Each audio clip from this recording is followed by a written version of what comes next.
ये इंशाल्लाह, और वो वीडियो जब अपलोड हो जाएगी तो सबको पता चल जाएगा कि इसके पीछे कौन है। मैं अपनी बेल के लिए इस्लामाबाद आ रहा था, और ये बिल्कुल इस्लामाबाद की जुरिस्डिक्शन है जहाँ से मुझे अरेस्ट किया जा रहा है, क्योंकि ये टूल प्लाजा यहाँ से शुरू हो जाता है। और अतर बिन साहब ने हमें एक बेल भी ग्रांट की हुई है, हमें उन्होंने बेल दी हुई है, तो ऐसी सूरत हाल में हमें गिरफ्तार करना गलत है। बहरहाल मुझे सुबह उन्हीं की अदालत में पेश होना था, इस्लामाबाद हाई कोर्ट में जाना था और वहां से जाके अपनी बेल हासिल करनी थी। तो इससे फर्क कोई नहीं पड़ता, ये मुझे अंदर बंद कर दें, ये मुझे जान से मार दें, ये कुछ भी कर दें, इससे कोई फर्क नहीं पड़ता। मेरे ख्याल में हमें अपना काम करना चाहिए। और जो सहाफी बाहर हैं उन सबसे मेरी गुजारिश है, आवाज उठाएं, बात करें और अपना काम करते रहें। काम नहीं छोड़ना आपने। देखें, मैं जुर्रत के साथ गिरफ्तारी देने जा रहा हूं, देखी जाएगी यार ऐसी तैसी। ये पीछे पड़ गए, बिला वजह बोलने ही नहीं दे रहे।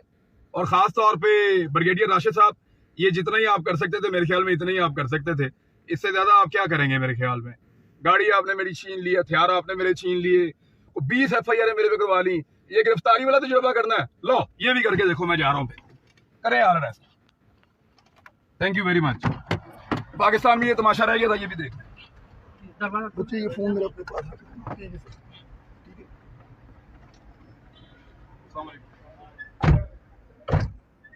बंद कर दी भाई।